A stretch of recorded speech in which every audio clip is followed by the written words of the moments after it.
Welcome to Curious with Josh Peck. Start the show.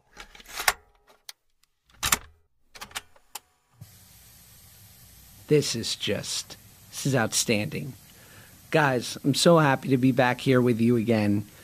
I am actually recording this from a proper studio because as I've mentioned in my podcasts, my earlier podcasts, I use a mobile kit because early on when deciding to do this whole shindig, I felt as though if I was going to be asking my famous friends for a favor, that I better go to them. Because in LA especially, no one wants to go anywhere for anyone ever, especially if it doesn't include money.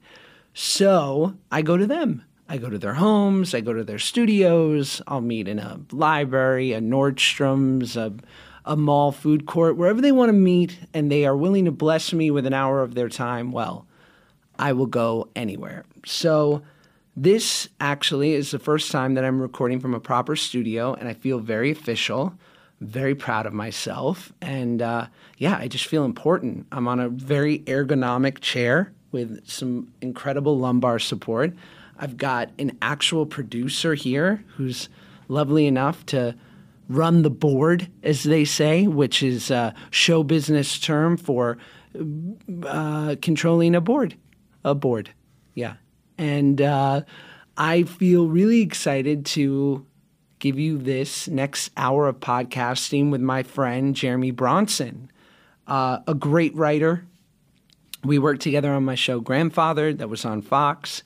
He spent 7 years writing and working for Chris Matthews on Hardball and some of his other endeavors, and then wrote for Jimmy Fallon on The Late Show and wrote with Mindy Kaling for the Mindy Project, and just is an incredibly impressive guy. Went to Harvard. What more do you need to say? I mean, being a Los Angeles Valley Community College graduate myself, I know the value of higher education. So a guy that really committed himself to the Ivy League like that impresses me.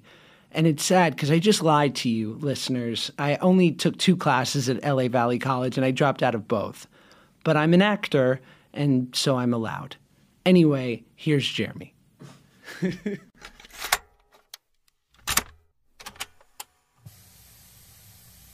like to get sort of the ambiance of it, you know? Definitely. Welcome people in. That's where you get all the good stuff. Yeah, like right? when people have their guards down. That's what I'm going for. I feel very official. This is my first time recording in a studio. Can I just say it's so good to see you? It's so good to see you, dude. This makes me very happy. I'm so happy. Yeah. Thank you for doing this. No, it's like really exciting. I don't want to screw my luck, but my biggest trepidation about getting into this was I said, I have access to some people that I think are incredibly cool and interesting, but they're in the business and they're constantly asked for favors. And it's like my biggest fear to put myself out there and ask someone to do this and just get shafted. Gosh, it's so flattering to be asked that I'm surprised that you have that trepidation. But that's because you're like a thoughtful person. Yeah. But yeah, no, I know. It's people like to talk to you. They like to open up to you. Like when we were on Grandfather and you and I would hang out in Video Village, Right. in between setups. Right. And just go through everything and just talk. And you're very open. So people are going to want to open up to you. This is neat. Well, and for the listeners, Video Village is Hollywood talk for sort of where everyone congregates to see what's coming through the cameras. So yes. The major sort of, because it's, as many monitors or that there are cameras and you see what the director sees. Exactly. Often the director will be sitting there calling action from Video Village. And if you want to know where the best food is on set, it's at Video Village because that's where craft service goes first. That's very smart. Right? Good advice to aspiring actors, up-and-coming people in the business. Yes. It's all the important people. Yes. And they know, like, if they just made a fresh tray of quesadillas, they're hitting Video Village. They want to make the producers happy. That's very, very true. Well put. But yeah, because my biggest fear and being a neurotic Jew is that when I ask people to do this, I'm projecting this like, oh, poor Josh. Like he's doing this random side gig and God, he's asking me for a favor and how do I get out of this nicely? But I haven't had a single no yet, which maybe means I'm not aspiring high enough. But no. Me and Stamos were the quick, easy yeses. Oh, it's been beautiful. Look, I think you're the kind of guy that would do those things for other people, and people know that, Right. But honestly, this is fun. Like I'm excited to get into everything. Just as like sort of a random question, because I know like amongst writers, and you have such a great crew of people that you're close with and are in the biz. What is the code amongst writers as far as reading each other's work and doing favors for each other? Because, I'm sure there's like a fine line there. Well, I think, at least among my friends, the code is that if somebody asks you to read something and give some thoughts, you do it. And Right. I mean, at least I do. I certainly asked that favor of many people, when I was writing my first specs. And so I like to pay that forward. But, it's, that when you write something, you need to give it to somebody else to have fresh eyes on it. That's Right. part of the process. So if you're a writer, you're going to be asking other people to do it. So you should do it yourself. It's all part of, it's all part of the process. And is it in an expeditious manner? Because I've definitely given certain things to people and I'm checking in 10 weeks later and they're like, I swear I'll get to this. It depends. Sometimes it takes a while, but if somebody is about to submit a spec script to get staffed on some show and there's a time, I was just reading something this morning, for a friend who has a meeting and they wanted to just get some thoughts on it Right. before they went in. Yeah, I do that all the time and I ask other people to do the same for me. And what, and I just have a very sort of small experience with the whole note giving and Yeah. taking of it all. But in my experience, people are, especially when they're friendly, I think they assume that you are your own toughest critic. And so I've never actually gotten severe. Like, I wonder how severe have your notes been? Or are you always sort of like, let me be as constructive as possible? And perhaps it's not my place to give him my true feelings, which is like, you're in trouble, dude. It depends who the person is, Right. and it depends what the material is for. When I talk to our friend Danny Chun, Right. Who created Grandfather, and we give each other notes, Right. I know I don't have any compunction about saying kill this scene or kill this scene here. I think you need this over here. Because I know he can do that, and it's not going to ruin his confidence. Or, traumatic. Yes, but if there's some, an up and coming writer or a new writer, you try to give notes that are actually usable, implementable, that Right. doesn't require them to throw out the entire thing, you know. But that's also a skill too, knowing how to give people notes that are executable, as opposed to just discouraging notes that you really can't do a ton with. You know what I mean? So I tailor it for in each case, I would say. Do notes are there ever too many? Like, is there ever death by committee where you've given it to too many people? This is this is the television business for Right. 100%. I mean, intuitively, like we know, right, that like too many chefs is probably not the best creative process, right? Right. But there's certain structures that are built into the process, sort of cost of doing business, and that's not to say that like you don't get good notes. Like there are executives whom I trust and, for example, made the Mayor pilot much better with their notes. And I was very appreciative of that. Right. But it is tricky sometimes when you have different entities, production companies and studios and networks, and, ideally they're all aligned with the same thoughts or similar thoughts. Right. And if they're not, it can get a little trickier. Those are all that's like producing though. It's all part of like navigating the system. You're always like selling your material, even when you have your own show. Right. You're on the phone, selling each episode, selling stories, Right. So it's just part of the process. But yeah, like we get overnoted all the time. The confidence thing, managing your confidence. I don't know for you if that's been something like professionally that you've had to be mindful of. Only every day. Okay. But like definitely in writing, I mean, if you sit down confidently at the keyboard, you're going to write better than if you are insecure when you sit down. Right. But it's also hard to will confidence, Right. If you can't, but you can, I think.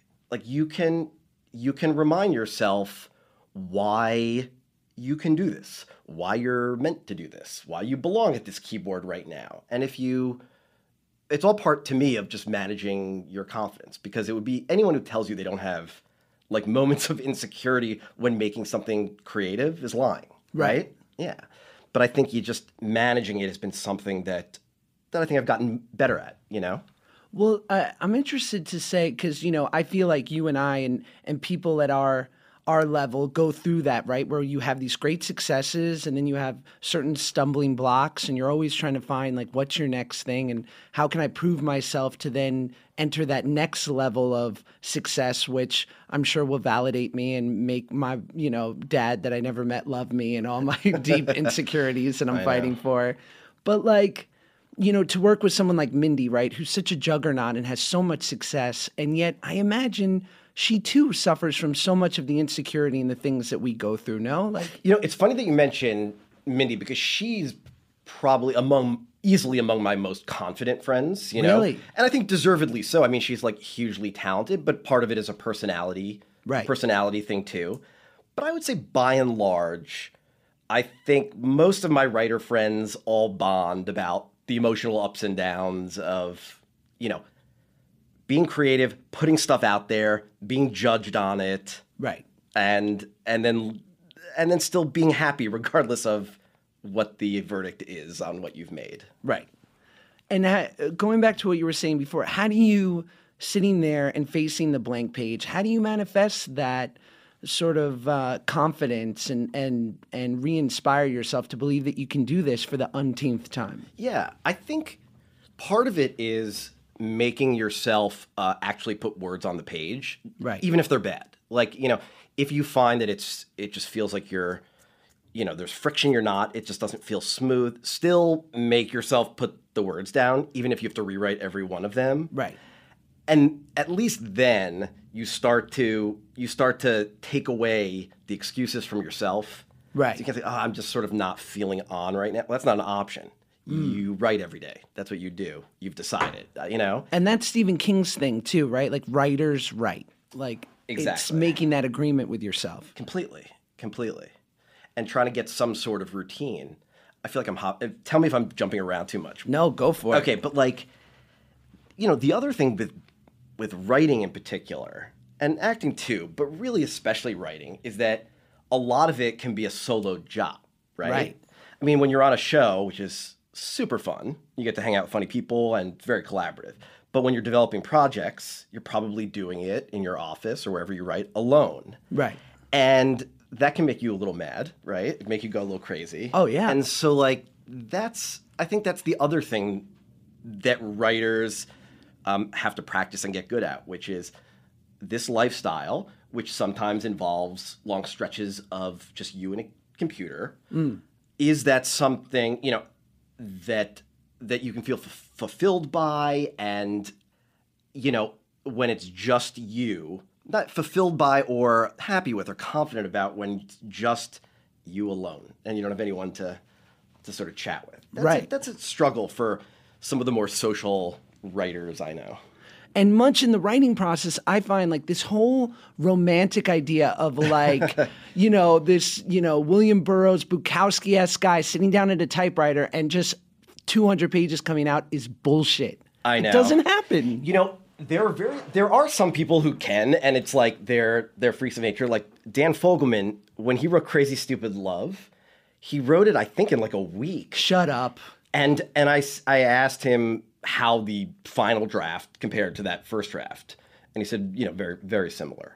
And Dan Fogelman, who was one of the executive producers of Grandfathered, which Jeremy and I met on, and now, you know, a creator of the biggest show on TV, This Is Us, and Crazy Stupid Love, and Cars, and just basically killing the game. Yes. Crushing it, hard body karate. But if you're not Dan, then yeah, it's, you know, that sort of romanticized vision of what it's like to be a writer is probably not entirely accurate. Right.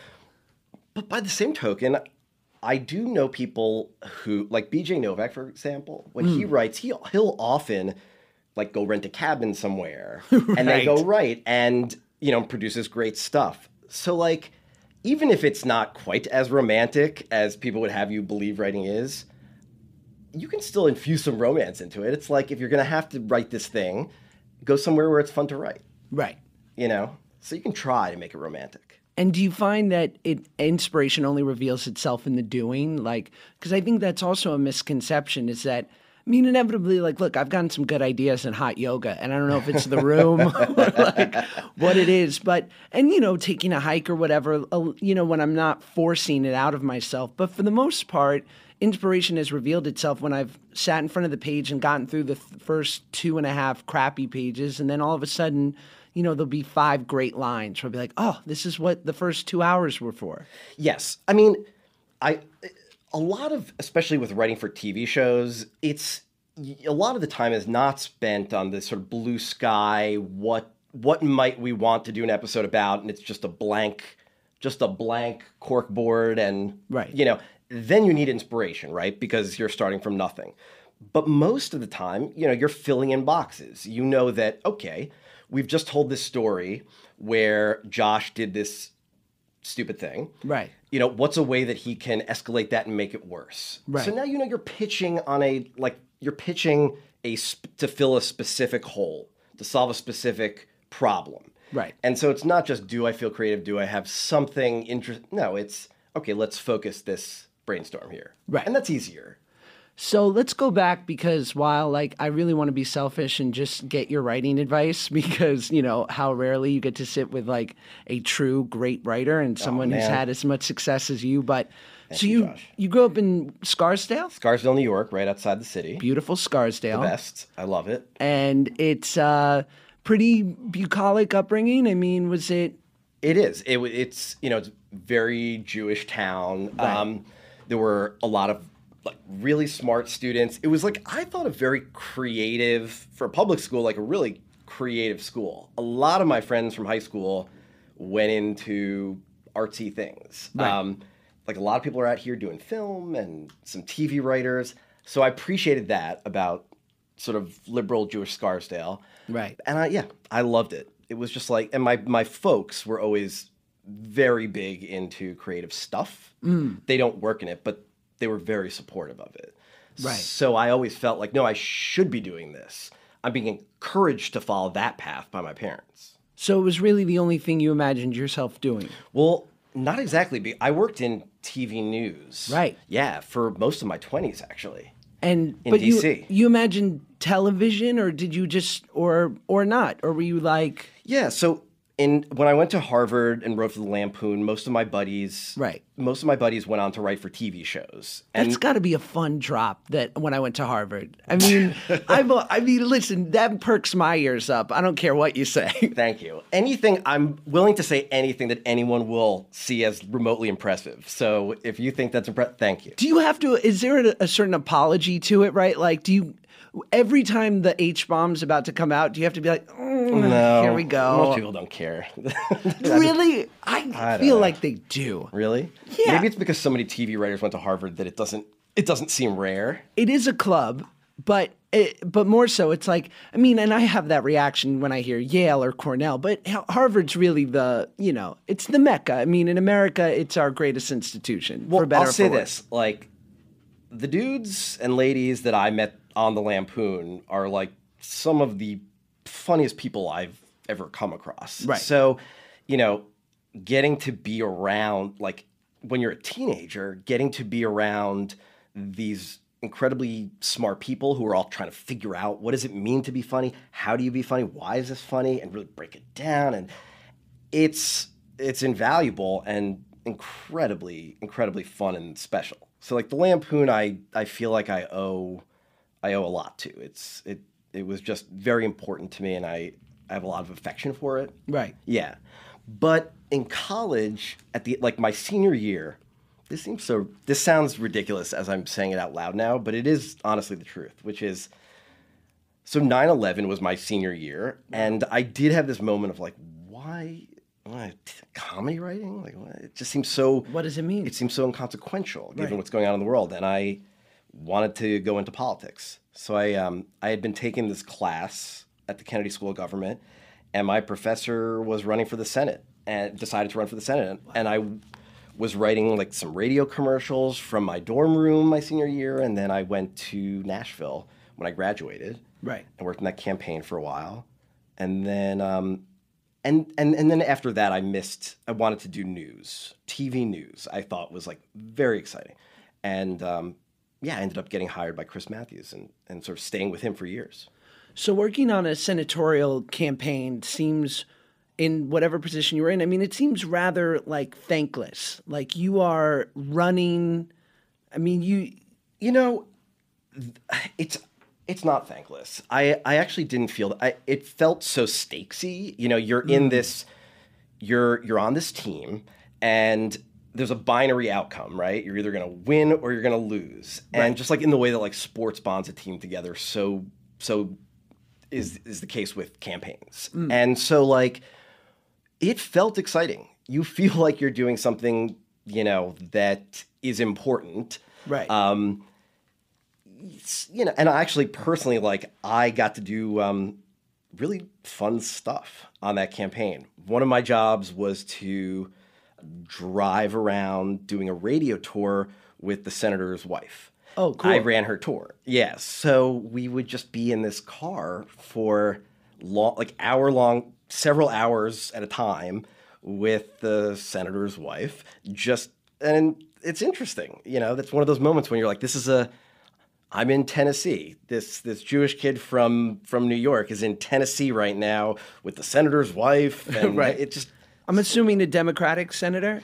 You would assume incorrectly. Well, I mean, I do tend to be a Democrat. Right. Okay. Because I'm thinking like, well, he's teaching at Harvard, but then he's running in such a red state, and I'm like, is he trying to win? Like, yeah, it's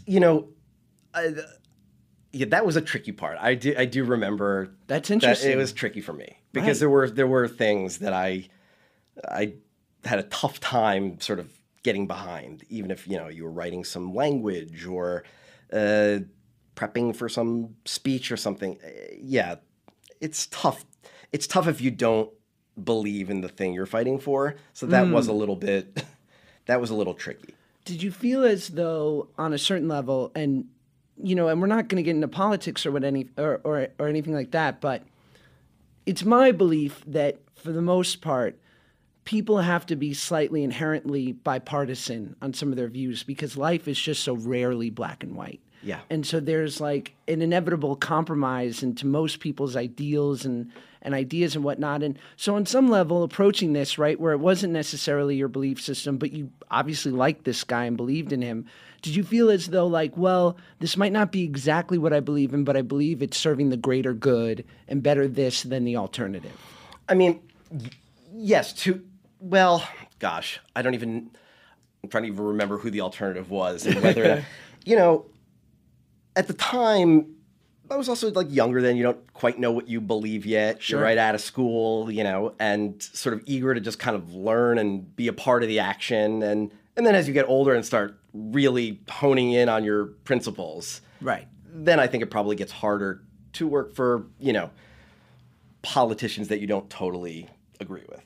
And is that a career for certain people where they because you always believe that it's one of those things that goes hand in hand. Like, yes, they make money, but inevitably has to align with their belief system. Or some people just like, this is how I make $100,000 a year. Like, I get behind the best horse. It depends. I think, a lot of the younger people on campaigns, I think, do tend to sort of be bleeding hearts or get very swept up in the cause, or the movement.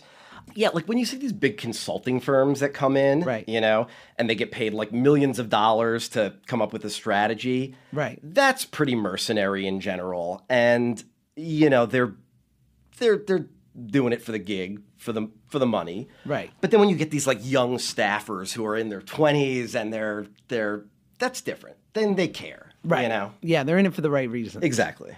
So then you're working on this senatorial race, and what brings you to Chris Matthews? So, if I remember correctly, I think a bunch of recent Lampoon grads got word that Chris Matthews was starting this new weekend show and might be interested in hiring a Lampoon guy to give it like some wit. Right.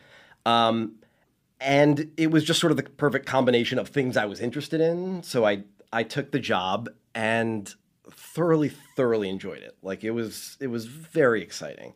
Over the next 7 years, I worked on the Chris Matthews Show, his weekend show, and then on Hardball. And yeah, we would travel around to every state during all the elections. We would produce the debates for MSNBC. Right. It was cool. It was exciting.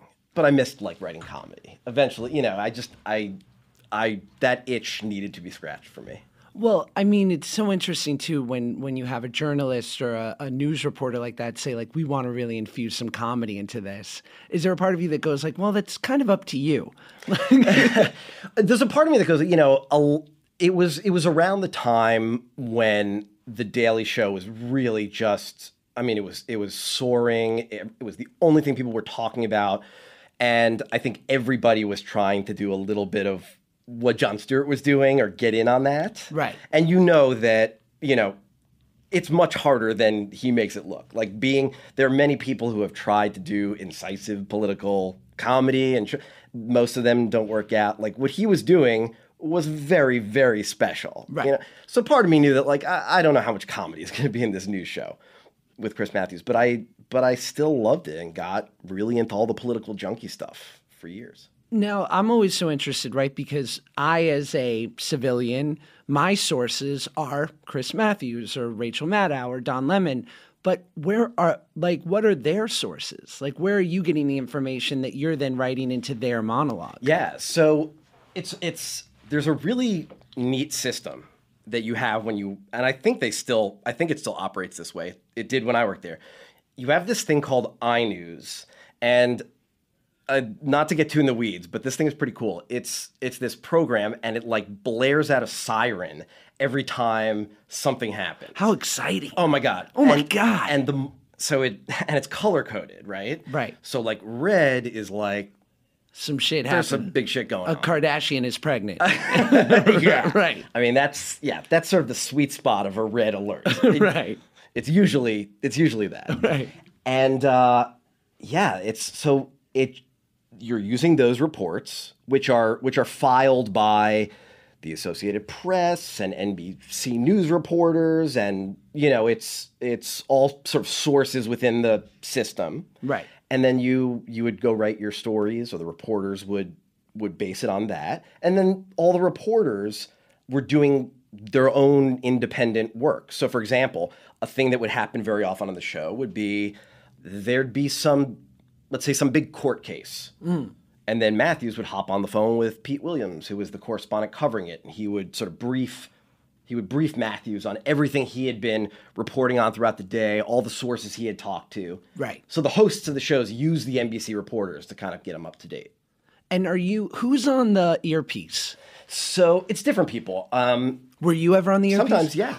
Oh, so much power. Yeah. It's scary though, because you press this little button and Wow. you're in his ear live. While he's in the middle of a sentence. That's the scary part, right? Like I would be so angry if someone's talking to me while I'm talking. There's such an opportunity to mess things up. Right. Like, Chris, what are you doing? Hey. Yeah. Bro. So.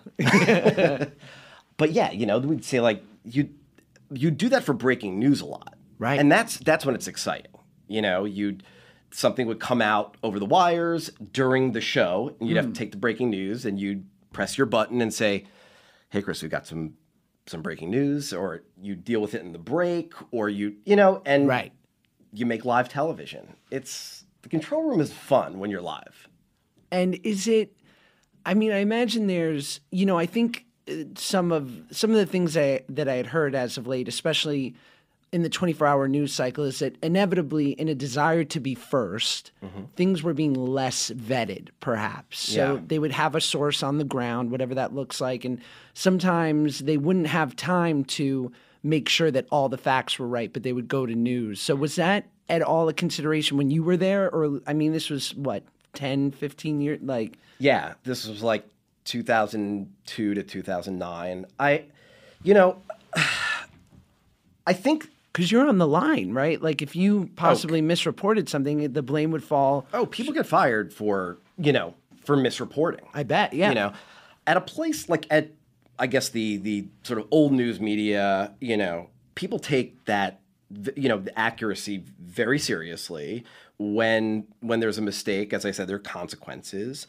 So yeah, you don't want to be the guy responsible for putting something in front of the host that's not correct or making an error. That's like, it's very bad. But I don't know. It's like an interesting thing to watch the evolution of news because like accuracy is not, it seems like, not quite as valued as speed anymore, which is the point you're making, And even if it means that you're right, and I'm not talking about cable news now, I'm talking about sort of all sources.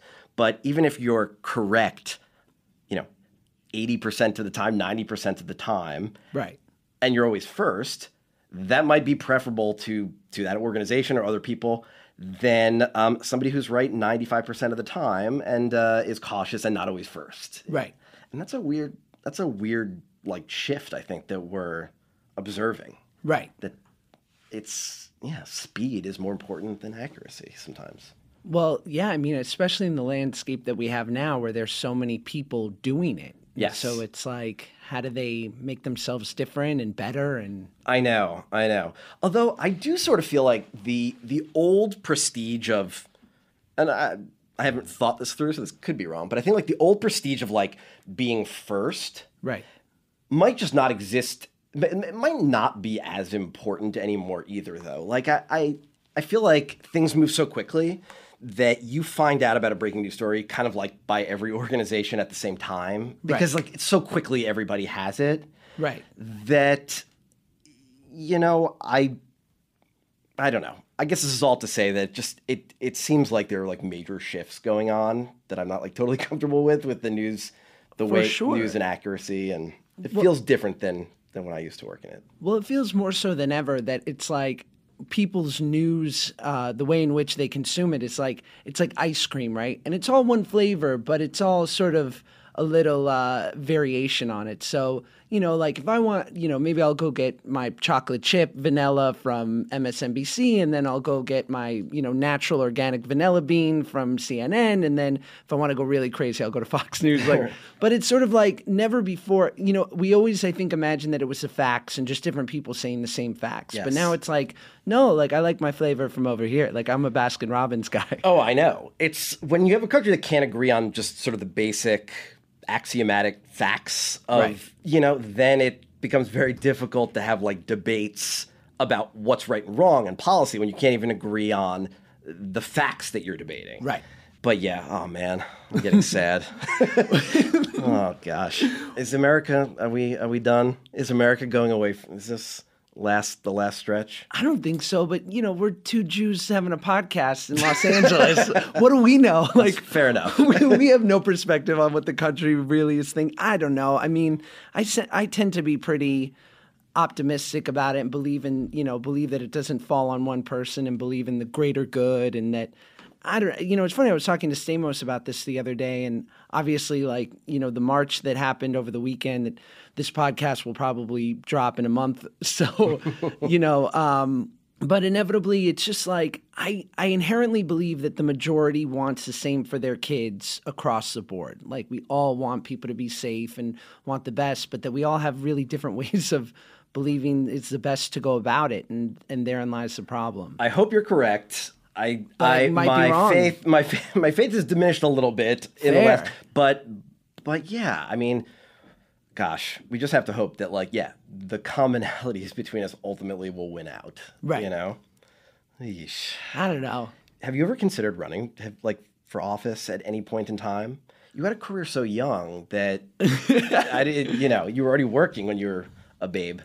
I don't know. It's much like, look, I love The Rock and Oprah just as much as anyone else. But when people talk about them running for office, I'm like, well, how about a politician?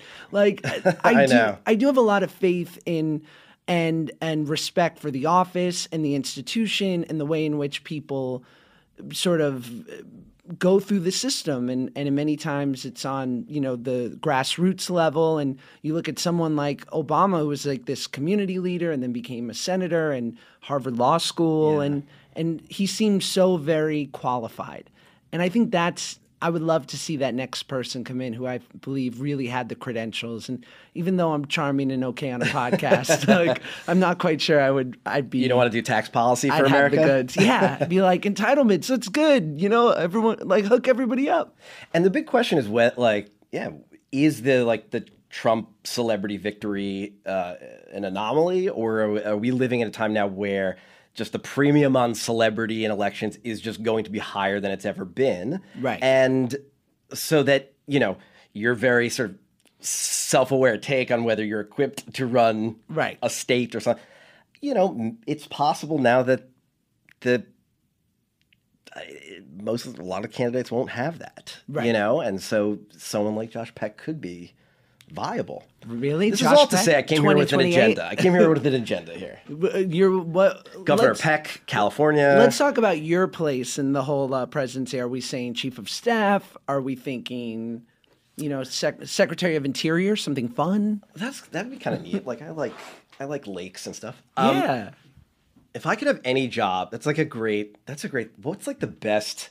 I think I would want like CIA. Maybe if you'll give me that, or if you'll give me. But you stay in Virginia, like you're not a spy out there in danger. You just get all the good gossip. Come on, man! I want the top job. You're getting the goss. I'm getting all the goss. Yeah, you're the Leon Panetta. Exactly. Yeah.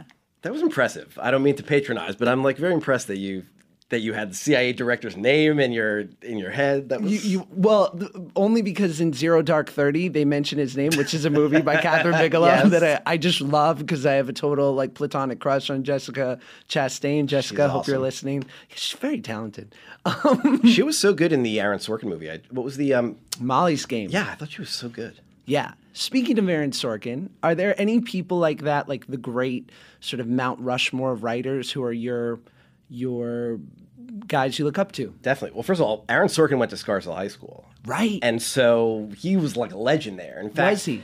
And I think this is a real story and not something that I've just made up, but I'm pretty sure it's true. I seem to remember that when I did plays in high school, people signed their names on the wall, like a big wall afterwards. Right. And I think we had like Aaron Sorkin's circled from when he was in plays in Scarsdale High School, which was like a very neat thing. He's a man. Oh, he's like so talented. Who else? Other writers I look up to: Mindy, right? Norman Lear, obviously, right? Gosh, I'm really, and then I'm really into a lot of dramas too. Like there are drama writers that I'm just like so impressed by. Do you watch The Americans? I don't. That show is so good. I bet. So good. Yeah. And I'm interested to know what are like specific qualities, and considering you worked with Mindy on a regular basis, like what are those qualities where you were like, that's so impressive, or you think led to why she's so prolific and has had so much success? I think among my friends, I think who've, been the most successful or have made things that, were really cool, I think they're able to combine a unique voice, and that's hard to just will, right? It's like you're somebody who has an interesting perspective on the world, and then you also like learn the mechanics of how to build a story and and I think it's combining those two things. It's something that Mindy does fantastically well. Danny does great. I think it's the ability to fuse those two things, right? Voice and structure, And it seems to me, in my experience, like that is the great through line, right? Is someone who's become incredibly good at the basics, at the age-old tenets of storytelling, and then are able to improvise upon that. Totally, yeah. Because you read about story structure and you realize that certain basics just don't change, right? You like read Aristotle and it's like the same laws of storytelling, but then it's okay, now that I understand these rules, how can I break them? How can I play with them? How can I use my voice to tell this kind of story in a new way? Right. Yeah. So you worked for Chris Matthews for 8 years, and then when do you say, okay, I think I've done everything I want to do here, and then go on to the next? Yeah, so I was, I just wrote a pilot, just to see if I enjoyed it. And actually, Danny Chun, I think, if I remember, I think he sent it to his manager, who's now my manager. Okay. And he was very encouraged by it, told me to keep writing stuff. And I ended up writing like packets of material for all the variety shows, Right. you know. And what does a packet look like? Is it a monologue? Is it just straight jokes? It's different for each show, but in general, for the late night shows, it tends to be, you know, pages of jokes, or if there are any recurring bits Right. that show does, you know, submitting some of those, and then some sketch ideas in paragraph form. Right. That if I remember, that's like usually what the process is, and then you send it in and never hear anything. Right. Then, Oh yeah, I know that. I know that part. You know that feeling? It's oh god. Those variety shows in particular, I sympathize with everyone, you know, who's trying to get in that game, and stick with it, and it's so fun and entirely worth it. But it's tough because so many people submit for those shows, and Right. it just feels like there's this big stack and you're somewhere in that stack. But it is a worthwhile goal, because it is incredibly fun to work on those variety shows. So I wrote a bunch of packets, and I took the job of the first one that called us back, and it was this David Alan Grier show on Comedy Central. Wow. Yeah. And it only lasted for 8 episodes, but he's a genius. oh, he was so funny. Just like a great performer. I really liked him on the Carmichael show. Yeah. Yeah. And he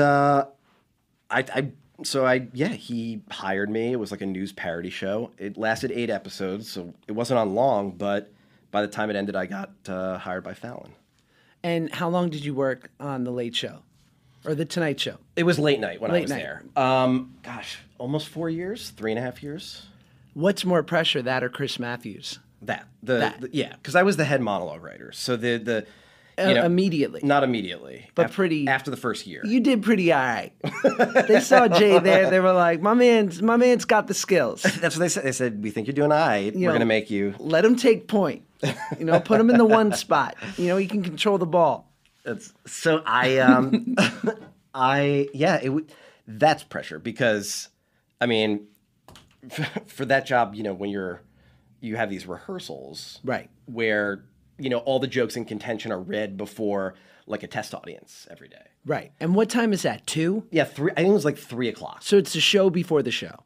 Exact, but just the monologue. Okay. Yeah, and it's at the Tonight Show, or late night at the time. It's an NBC tour group, so it's like they're going around 30 Rock, stopping by the Today Show, then they take them to late night. They get to hear a monologue. I mean, isn't that the greatest bait and switch ever? Like, come work for us for free for the next half an hour. But you know what? It is like a very cool thing to get to do. To like to get to, if you're just an audience member or a fan, to see the host working through the jokes. Because, you know, Jimmy would often tell a joke and then he'd say, what do you think? Do you like that one? And they ask the audience. Oh, yeah. And they'd say like, yeah. Or if they didn't, I would like, you know, come on, guys, help me out here. And I'm trying to do my job. Is it, how many people is it? 30? Yeah, it was about 30 people. And I mean, one of my favorite things ever, and working on a sitcom before Grandfathered, but it seems to be sort of across the board with comedy writers, you always know whose joke belongs to which writer by how loud they laughed. Oh, gosh. This is a very, very interesting etiquette thing that you brought up. So Mike Shoemaker, who was the executive producer of Late Night, and now he's the executive producer for Seth Meyers. And he used to say that from the get-go when we started, he said there's nothing he likes less than when a writer tries to like goose their material, tries to laugh and sort of push their own stuff. Right. And I was like, oh gosh, I never ever want to be the guy who's, you know, just sweatily trying to, you know, push his material. Right. So most of the people that I knew on Late Night were like pretty cool about that for the most part. Right. It was like cool people. They don't want that guy. But there always are. Well, it's so funny. And it's the worst. I mean, on Drake and Josh, I think because it was kids television, and the creator of the show, Dan, because a lot of times we wouldn't film in front of an audience because we were kids, so we had very specific hours we could work. Yeah. And so sometimes we'd have to shoot a lot of things in rehearsal or the day before. And so Dan, feeling, you know, that he needed to make it clear for the kids about, you know, once you've told a joke, you need to give room for the laugh. So Dan was the guy that no matter what, if you walked onto the set of Drake and Josh, whether the joke was the funniest thing ever or just kind of okay, in the back you would just hear one guy going, ah! And you were like, I don't know, it sounds patronizing. Yeah. And then sometimes you'd be like, that was a real one. You couldn't tell. It's so funny. I'm so skeptical of laughter, like just like for that reason, kind of, that like I often don't trust it, or I think that somebody's just trying to make me feel good, or right. But yeah, on late night, probably because Mike Shoemaker set the tone, people didn't fuck around with that. Right. They were generous to the other writers.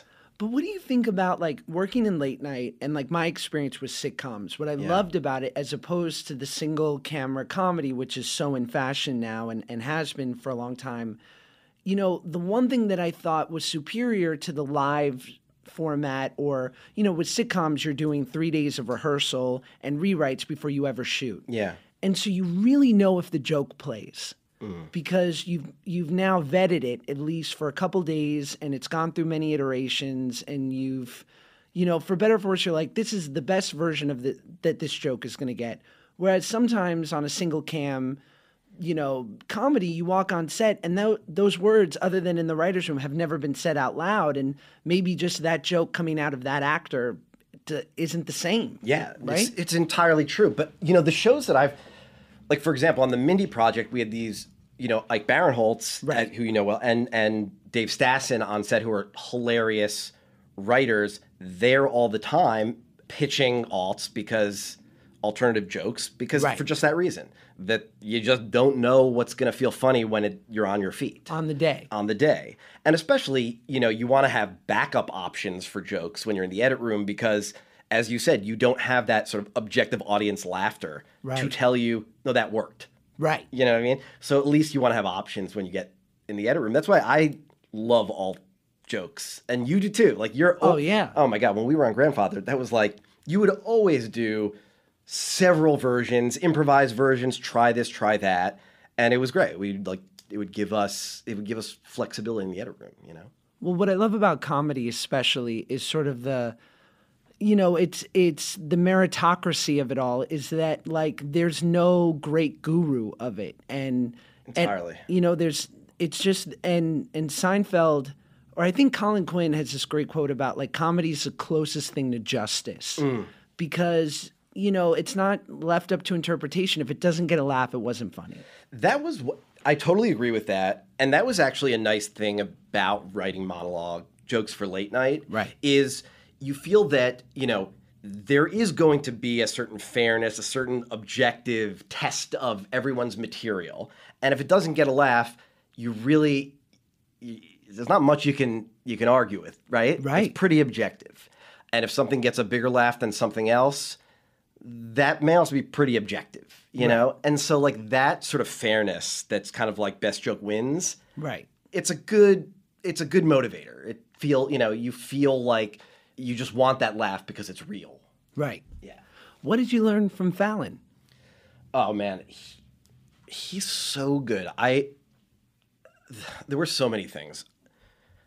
That particular job that I had there trained me to write jokes under pressure. Right. Which is like a very important skill when you have deadlines, How do you block out that pressure so that you can be funny? Right. And that was something I learned on that show, because they tape every day at the same time, and you're sitting there churning out your jokes, and they have to be done by a certain time, or there's breaking news and we need a joke on it in 10 minutes. Right. And you're just firing off whatever you can think of.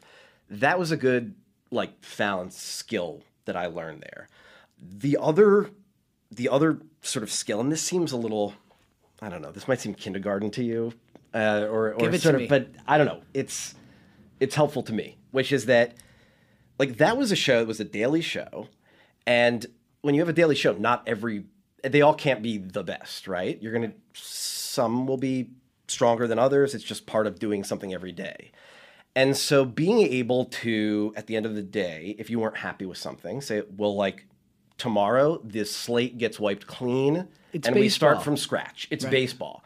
And it's just a simple little thing, but I don't know, it helps me kind of reset to say to myself, okay, like new day. Fight another day. Fight another day.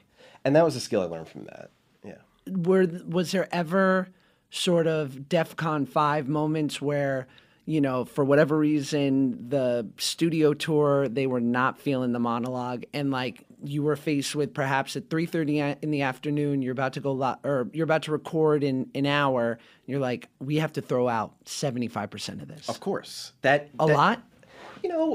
Sometimes? Not a lot. I say as we sort of learn Fallon's voice a little more, as the show sort of figured out what it was good at, that happened less often, but still would happen all the time. And then all the monologue writers run back to their offices. Right. And the way it works is you write one joke at a time and then hit send to, usually to me, I was compiling them and sorting through them. Right. So write a joke, send. Write another one, send. And you don't edit. You don't pick the good ones and the bad. You just fire off whatever you have. Right. In real time. And it's a really it's a cool process. It's kind of like, don't overthink it. There's no time to. So just go with instinct and write and send. And it always would work out. And then you are sort of aggregating all the jokes and disseminating them. And then is the final sort of arbiter Jimmy? Yes. So during that rehearsal, he would check off the ones that did well. And anything he checked off, you would put into the monologue that night. Right. And then you'd have to sort of write some connective tissue between them so it actually feels, like a piece. Right. Yeah, it was, and that we would do as a group. The monologue writers would all kind of pitch tags and little extra jokes and polish, and we would all do that together. Right. So then you go on to Grandfathered or Mindy and then Grandfathered. And so what do you think, I'm interested to know, you've worked under great showrunners and then you've run your own show, and what do you think what does it take? What are some of the qualities that you think are the most important to make a show work? Yeah, I think a big part of it is knowing what your show is trying to do going into battle, so that at least there's a target that you're trying to hit, because it's hard to hit targets, and if you don't have a target, it feels like you have a meandering show. Right. So the more going into it, you can know what your show is, why it's funny, why it's interesting, and then try to hit those marks, hit those targets.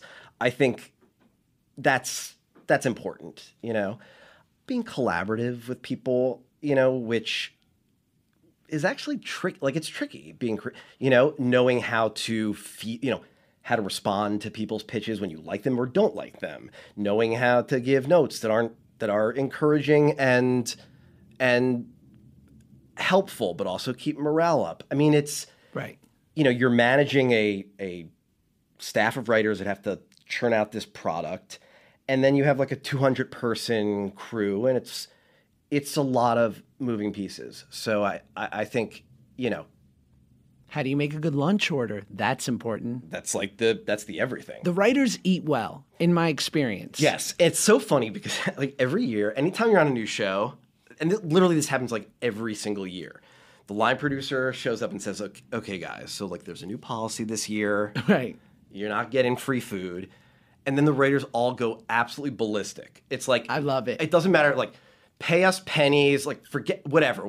Give us bad contracts, but you will not take away the free lunch. Yeah, it's the small wins. It is, and then in the end, the writers always win that one. I love it. Yeah. I mean, I like hanging, and the writers usually get their own meal separate from what the crew's eating. And So, no, we're very elitist. Oh, man. Sometimes you would have I'm talking P.F. Chang's level of these are high-class eateries. It's a Tuesday. Yeah, I know.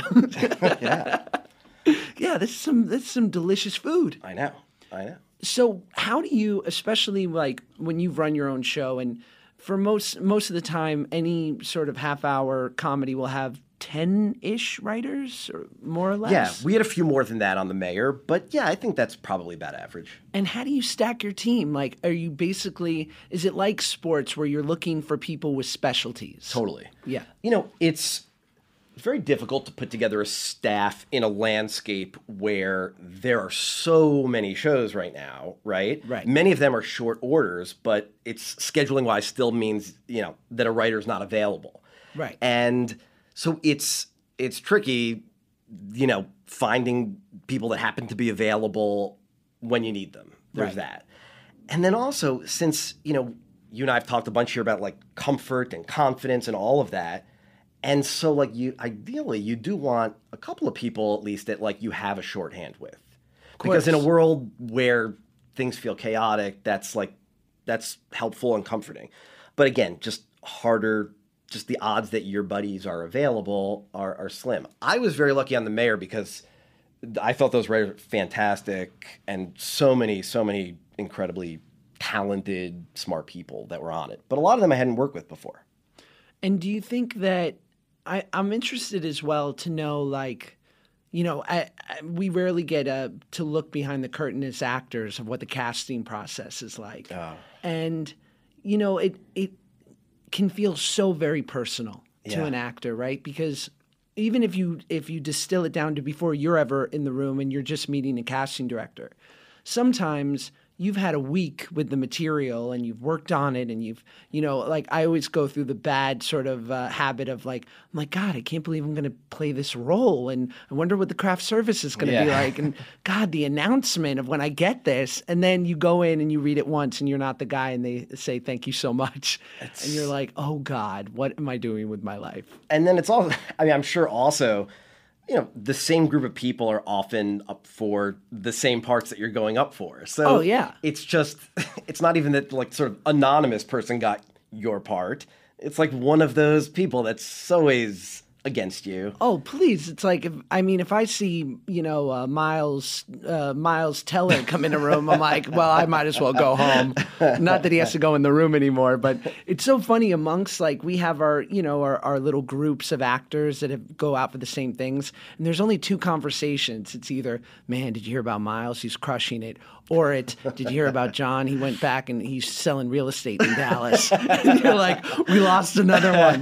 You don't want to be the guy selling real estate in like Santa Clarita. I know. Giving up. Gosh, I do feel for actors, especially during pilot season. It seems it's tough. It's like, oh my gosh. It's so tough. And also it's just the fact that you don't ever, tell me if this is true. I feel like you never really know why you didn't get it or what was lacking or why was this person better. Like, I don't know if you ever actually get the honest feedback. No. No, you don't. You get there's a little. A little bit. If you're lucky, you'll get.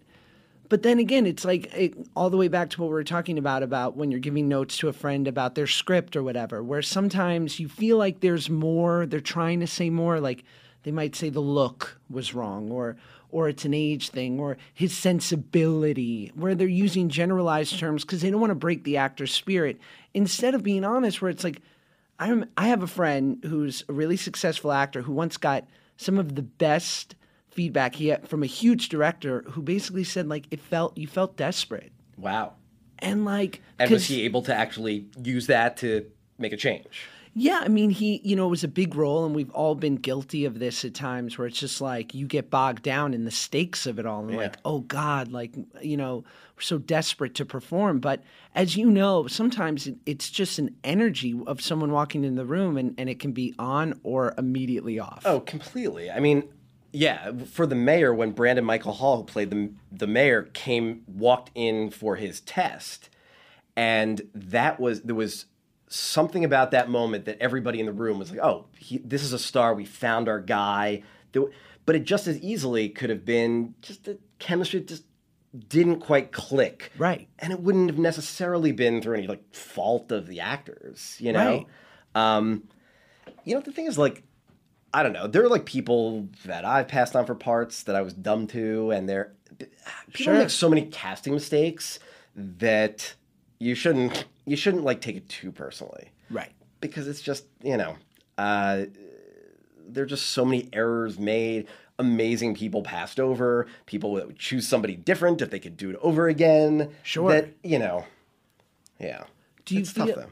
I heard Vince Gilligan once talk about this, who, created Breaking Bad and X-Files, and he's, so talented. And he said something to the effect, and it made me feel so good. And he was referencing Bryan Cranston when he had a part that he had written on the X-Files, and Cranston came in and was already Cranston, brilliant and talented, but just wasn't the guy.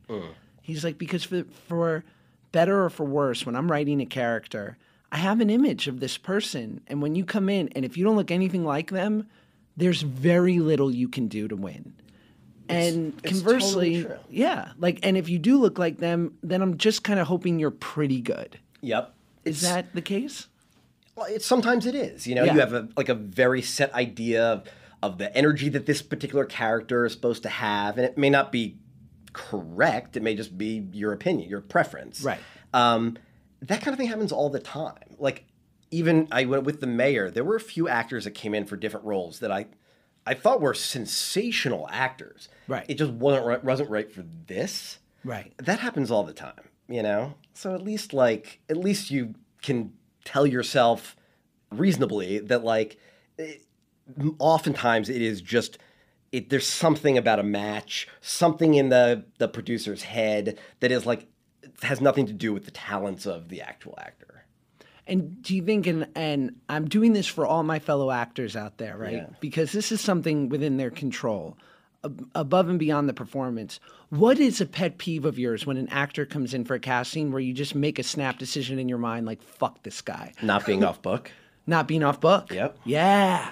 Especially if there are not that many scenes, or if you gave 3 pages of sides. Right. Learn it. Yeah. First of all, you can't there's a limit to how funny you can be when your hands and face are buried in a page, right? And then there's it's a respect thing too.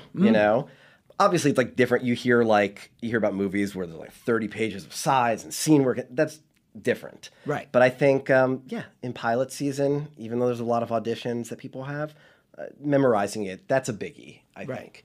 And I think when there are many times, tell me if this has ever happened to you in an audition. There are times where we've loved an actor, and then just to kind of kick the tires on it, we'll say, okay, now maybe let's try it this way. You know what I mean? And it's just because you're sort of experimenting and feeling out, seeing what the person can do. So I found that I don't know, a lot of times there are auditions you think may not be going well, and it's not, because that may not be the case. It may be somebody who's really, really just trying to learn about everything you can and cannot do.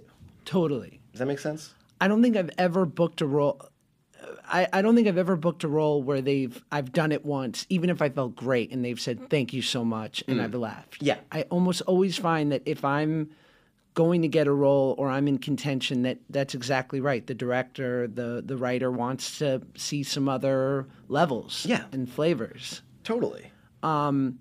I find as an actor, and I'm only finding this now, 20 years later, so that's awesome, but that I get locked into a certain rhythm of a scene, especially in comedy. Interesting. Where I find that I'll just hit the same beats, and that sometimes a writer or a director has asked to see it 2, 3, 4 times, and I think I've screwed myself over by playing the same beat every time instead of adapting myself to their notes a little bit better, maybe at the detriment that maybe it won't hit as hard as the first time I did it, but I'm honoring their notes and showing that I can take their direction. Yes, and I think it's worth doing that too. You, with your background, how you came up, and with comedy and with jokes, you'll look at, I imagine you'll look at a page, see where the funny stuff is, and figure out okay, how do I nail those moments and be funny and hit each of those. Right. And then suddenly you get this note that's rejiggering your sense of how you're going to hit those jokes. Right. But that's fine. You know what I mean? It's fine, even if you botch it up a little bit. That's it. The opportunity to show range, I think, is sometimes worth sacrificing some polish. Right. I think that's coming from and it's a slow realization I've had over time is coming from being a kid star in that world was It was very specific because I think that people that work with kids feel as though if we're lucky enough to where it really works one way and they can just do it 5 times and we can get the coverage, like, let's be happy with that. So it was a deep need to please and say, look, I can do it the same way 5 times, boss. That's so interesting. And now getting older, and especially in working in things that are higher level and different stakes, is that inherently good acting is being able to honor the moment and the reality for which you're in then. Totally. And giving different gradations of performance.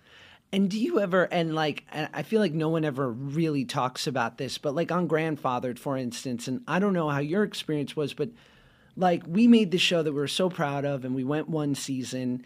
Was there, I know as an actor, right, there was definitely a feeling amongst us that halfway through when we were sort of, our future was sort of not clear, it does change the energy a little bit on set and you're all sort of questioning like, whereas if you have a hit right off the bat and you're in good shape, you're kind of all, it's a big honeymoon. I think it has a huge effect. That first number will have huge implications for the tone of everybody who works on the show and the network and the studio, all of that.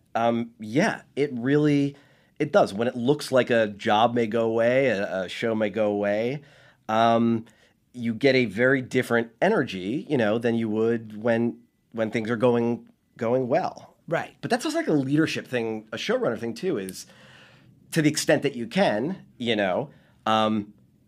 keeping morale up and still like making the best product possible and then crossing your fingers and hoping for the best. Right. But yeah, it's so tough.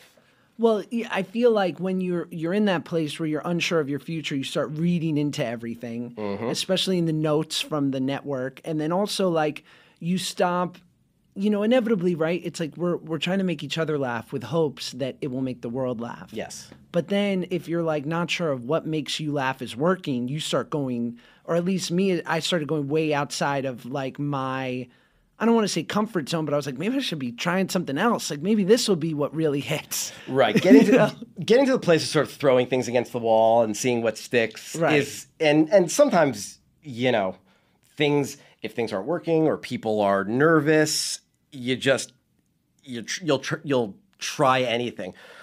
But it's never a good sign when it's never a good sign when everyone's like, I don't know, maybe this will work. Yeah, let's see what happens. Yeah. Though that's the best too. Like when the people that aren't on the creative side of it, like the transportation guys that drive the trucks will be like, oh man, I'm just, I don't know, it's not looking good, guys. And you're like, Rick, come on, man. We're, there's a delusion that we are trying to adhere to here. Keep your spirits up. Like, it's all good, baby. Not looking good, Josh. I don't know, man. All right, so I've kept you here long enough. So I guess, in closing, if this podcast can help any like fellow writers or actors or comedians or what have you, will you give like sort of a brief description of your writing process when you're approaching something new? Like from the idea, do you heavily outline things? I do. Yeah. Mm-hmm. Yes. So my process, if I'm going to write a pilot, I'll tell you my personal process. Yeah. I start out with, I have a little pad. I just like write down all my blue sky ideas. Some of them are little notions. Some of them are big ideas. And I kind of have a policy of just like, if I think it, I write it down. I don't try to be too precious about it at that stage. And then I sort of go through my notebooks and try to hone in on what I'm excited about from that notebook. And when I have my idea, that's when I start saying, okay, well, what is interesting about this idea? And let's lean into that. And if I can't say why it's interesting, then maybe it's not, Right. And then you can start building a story. You start saying like, okay, so like I have this main character in this world that I'm interested in. Who would be a good secondary character to complicate his life? Right? And you can start pitching on that to yourself. And you find yourself kind of building pieces, different blocks to build this world. And once you have that, then you can start figuring out, okay, now how do I structure a story to actually tell that? But that comes later, I think there's a lot of work to be done before you're even structuring and outlining and basic questions. Who are these people? What do they want? Why do we care? And where's the conflict coming from and where's the comedy coming from. If you can't answer those questions, you're not ready to start outlining yet. Right. And that takes a lot of time. So that's sort of like kind of phase one, And then phase two, I outline really heavily. I think I like it. I like knowing where it's going. I like putting jokes in the outline too, Right. So most of this, for like a 30-page script, I would often write like an outline that's 15 pages, almost half as long or longer. Right. And then you do a draft. And when I do a draft, I try to write it as fast as possible the first time, just to have something to work with. And then you're like, okay, this is not where I want it to be yet, but there's something on the page. Right. And then I could go scene by scene and actually try to make it good, Right. Yeah. That's how a Harvard grad does it, y'all. That's how we do it. Jeremy, you're my hero.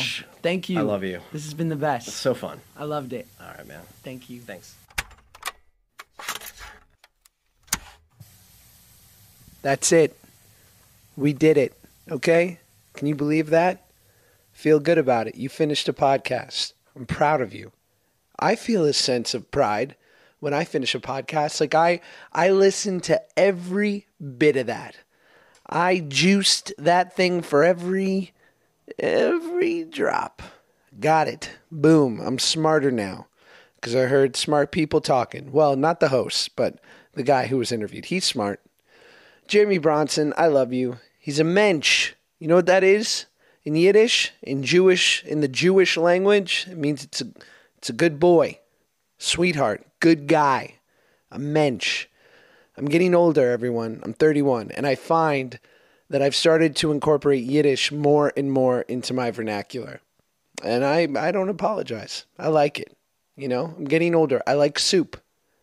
A sign of age. You love soup and comfortable clothing. It's my truth. Anyway, guys, I've got more podcasts for you every week. Thank you for joining me. So excited for you guys to hear the next couple of interviews I have coming out over the next few weeks. I've been so lucky, such cool people, and I'm having a great time.